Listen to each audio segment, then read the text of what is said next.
Mini গল্প ঘরে স্বাগতম। এক ছিল ছোট্ট ছেলের নাম আরিফ। সে বাবা মার সঙ্গে ছোট্ট গ্রামে থাকত। সংসার চলত অল্প জমি আর খাটুনির ওপর। কিন্তু দুর্ভাগ্য, চাচা চাচিরা ছিল খুবই লোভী।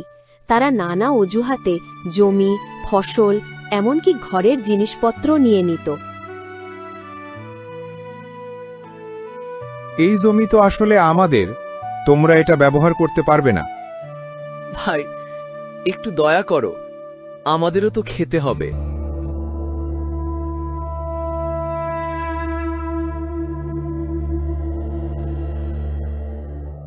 এখন আমরা কি করব, কি খাবো? আমি আর চাচাদের অন্যায় সহ্য করব না, আমি কিছু একটা করব।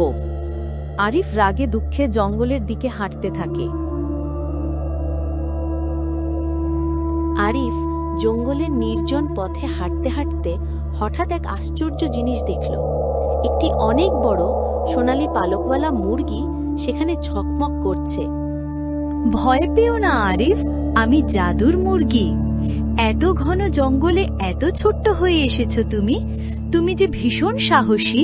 তুমি কি আমার বন্ধু হবে? হ্যাঁ, আমি তোমার বন্ধু হব, কিন্তু আমাকে কি তুমি সাহায্য করবে? হ্যাঁ, তুমি আমাকে নিজের কাছে নিয়ে যাবে।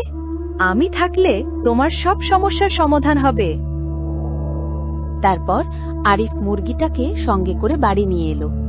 আশ্চর্যের ব্যাপার, বাড়িতে পৌঁছেই জাদুর মুরগি একেবারে সাধারণ মুরগির মতো আচরণ করতে লাগলো। আরিফের আঙিনার অন্যান্য মুরগির সাথেই মিশে গেল। পরের দিন সকালেই আরিফ আর তার পরিবার অবাক হয়ে গেল।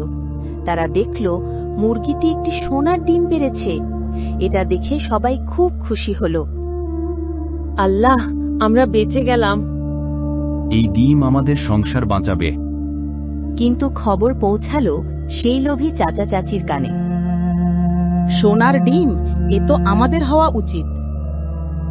চলো আজ রাতেই মুরগি চুরি করি। রাতে চাচা চাচি চুপি চুপি জাদুর মুরগিকে ধরতে গেল। কিন্তু যেই মুহূর্তে তারা মুরগিকে ছোঁয়ার চেষ্টা করল, তখনই জাদুর মুরগির জাদু কাজ করল। চাচা আর চাচি নিজেরাই দুটা সাধারণ মুরগিতে রূপান্তরিত হয়ে গেছে। এভাবেই লোভের শাস্তি তারা নিজেরাই পেল, আর আরিফের পরিবার বেঁচে গেল।